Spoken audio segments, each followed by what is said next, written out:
Guys, welcome back to my channel. My name is Ege and today we're doing the media freakout. First of all, I'm back.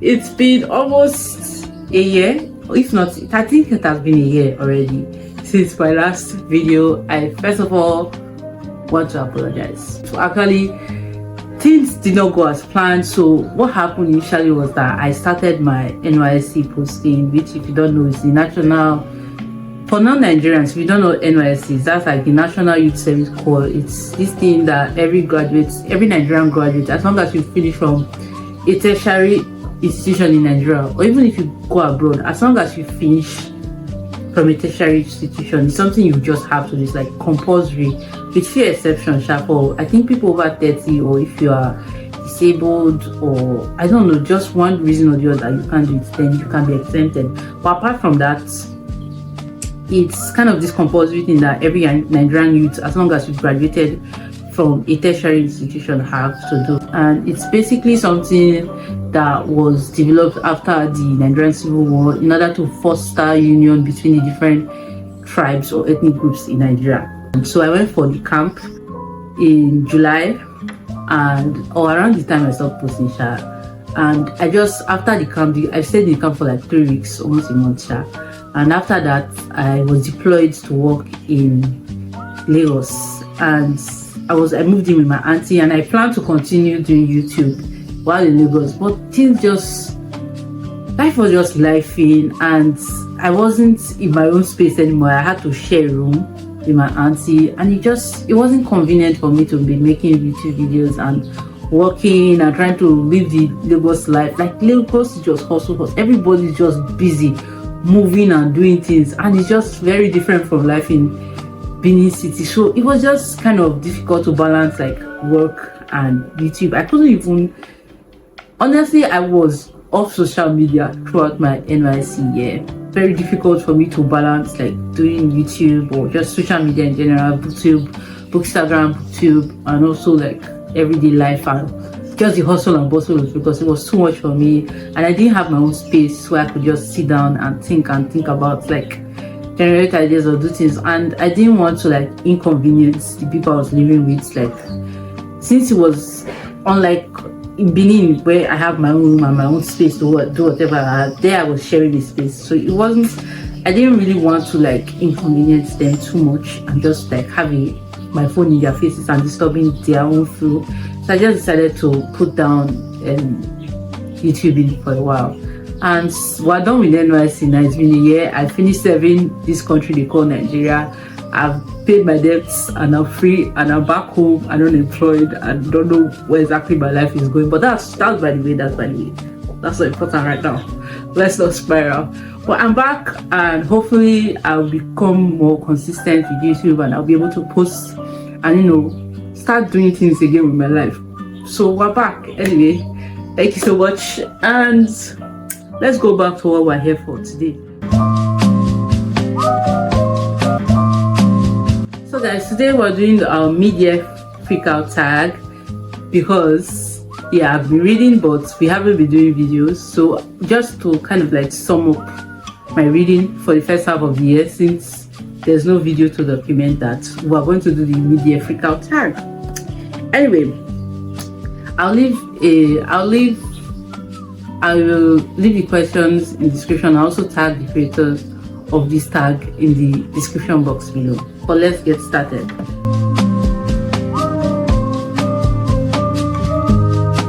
So as of today, I have read, and I believe today is like the 18th of July. I believe today is the 18th of July. So as of today, I have read a total of 52 books this year.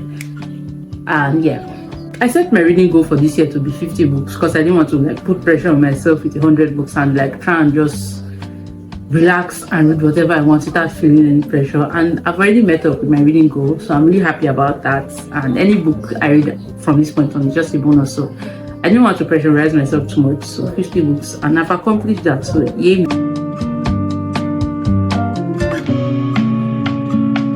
And for me, I've read some really amazing books this year. The first of which is The Bandit Queen. Oh my god, this book was phenomenal. I just enjoyed it. There's a lot of dark humor, but I really liked it. It's about a young lady living in a small village in India, and she's a widow, or at least everybody thinks her husband is dead, but he actually just left her. But everyone in the village thinks that she killed her husband, and so they kind of like look at her with fear and respect until other widows start coming to her and start asking her to kill their own husbands for them, because they think that she's experienced when she actually isn't. The second book I enjoyed was Anita Del Monte Laughs. My goodness, Anita, the force of nature that she is. This woman is 10 over 10 plus 10 minus 0. Anyway, I really enjoyed this book, and honestly, shout out to the audiobook narrators because they did the work, especially the narrator of Anita Del Monte. My goodness, the first chapter when this woman started narrating, I sat up because this woman was prepared. She was prepared for this work. She came prepared. This book talks about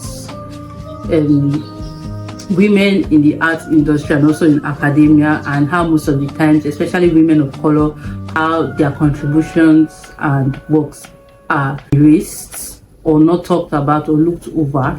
Specifically speaking towards like the Latin women, and how they are easily looked over or erased from history when these women were actually like big parts of this industry. So the final book I read that I loved is Razor Blade Tears. My goodness, what a book. Razor Blade Tears is a thriller, and it's about two fathers who recently lost their sons. So one of the fathers is black, the other is white, and their sons were married, but the two fathers were kind of homophobic, and when their sons were alive, they did not like treat them well. So their sons happened to be murdered, and so both of them, because they kind of regret after the death of their sons, they now realize that they kind of regret always treating their children anyhow instead of just loving them regardless of who they loved, because they regret like never actually showing love to their children. So they decide to come together to find the killers of their children, that kind of thing. It's really good, by the way. The audiobook, phenomenal. I was at the edge of my seat from start to the finish. This one I would love to see like an adaptation of this book because it is so good. But even if there's no adaptation, it's still 10 over 10.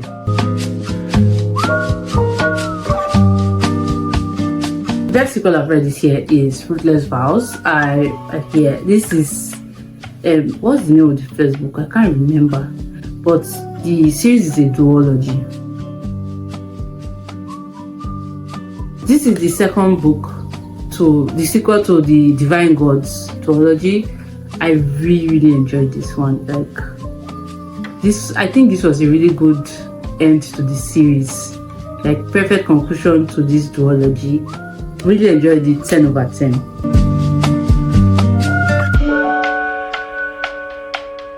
I have a lot of new releases I want to read this year. For example, Little Rots by Akwaeke Emezi, I want to read it. Road to Country, Chugozie Obama, want to read it. Where Sleeping Girls Lie, Farida Bike, want to read it. We Were Once Girls, I Want to Say Odafen, want to read it. What else? So, Ghost Roots by Penny Abuda, I want to read. These Letters End in Tears, I am dying to read a book. So yeah, I have a lot of books that are out. Most of these books, they came out the first half of this year, but I just have not had the opportunity to buy them yet. So until I can get them and read them. To be very honest, most of the books that I want to read this year, they've all come out already. So I don't think I have any anticipated release in the second half of the year. I'm not sure. I don't think so.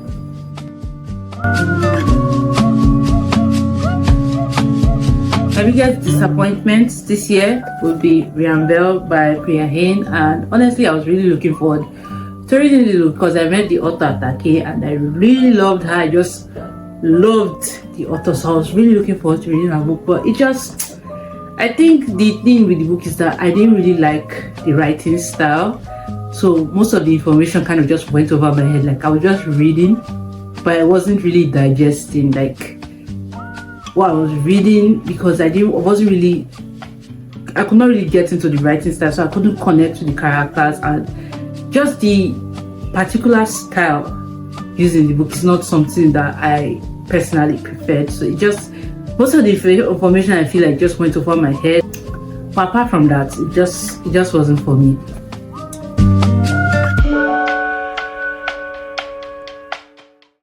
The Upper World by Femi Faguda, because this is science fiction, and when I say I don't do science fiction, like I love fantasy, but science fiction I just find that it's maybe should I say, for a lack of better words, like it's too complicated for me. Like most of the times I just feel like I'm not going to understand what's going on, so I've always stayed away from the genre. But I read this one and I really love it. Like this book, I hate, let me just put it like this, I hate maths, I hate physics, I hate anything calculation. Like once you tell me to calculate something, my brain goes blank. But these people had me doing mathematics and physics, like see me doing maths and physics, try to tap into younger OrhueEghosasere in physics and maths class, try to like remember equations and formula, just so I can like be doing calculations with the characters in this book. I really enjoyed it, and honestly I'm looking forward to the sequel. I believe the sequel is coming out next year, or even this year if it's already out. I'll have to check to confirm, but I really enjoyed this one. Ovidia Yu, I believe she's the author of Auntie Lee's Delights. This book, Auntie Lee, this particular series has made me become a fan of cozy mysteries and amateur women's sleuth books. In general, I love Auntie Lee. I love this series with all my heart, and honestly I want to read everything this author has ever written.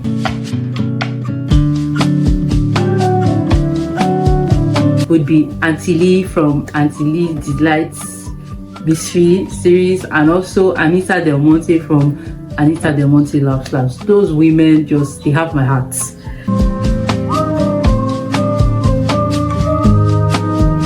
Right, well, I don't think there's any book that has made me cry this year, mostly because I've been staying away from books that I know that will make me cry.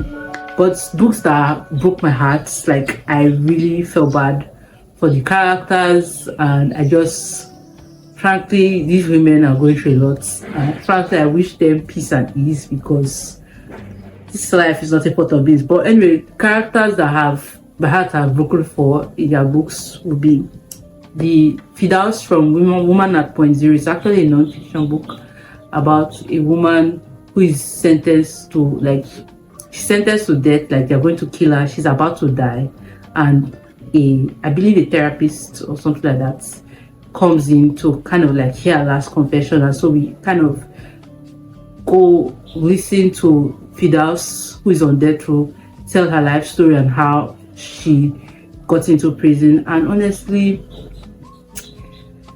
women go through a lot, that's all I'll say. And then also how the one-armed sister sweeps the house. My goodness, this book, I was so sad for the main character.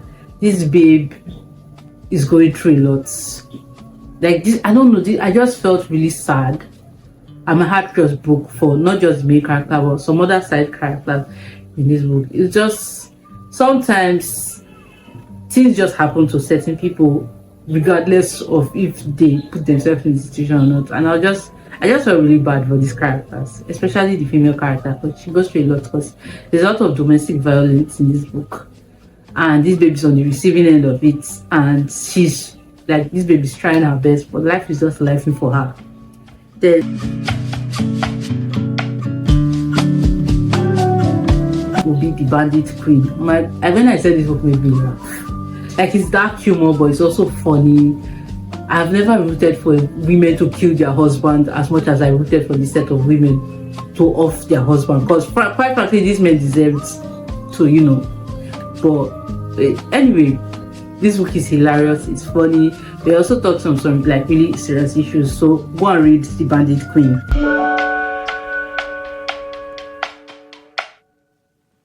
For me this year, my favorite book to film adaptation would be Bridgerton, which romancing Mr. Bridgerton to be specific, but just the Bridgerton series in general. Like, all Netflix adaptation of the Bridgerton series. I love them, and I'm including Queen Charlotte, by the way.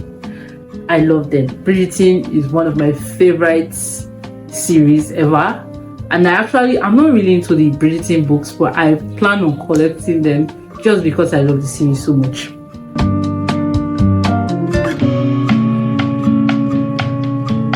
Just as a sidebar, all the books I buy have beautiful covers, but for the sake of this video, I chose Dust Child because this cover is stunning, guys. I love this cover so much.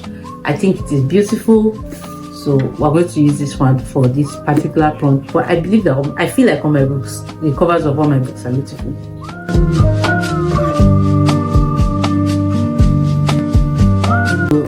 For the rest of the day, I have a lot of books I want to read. Actually, my TBR is behind me.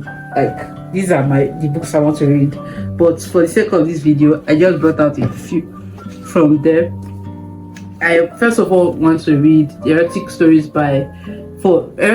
for Punjabi widows by Bali called Jawal Jaswal. I also want to finish, I've started it, but I want to finish the Miss Bond trilogy by Brandon Sanderson. I also want to finish the Jade City Greenbolt Saga trilogy. I've read Jade City, so I have book 2 and 3 to read.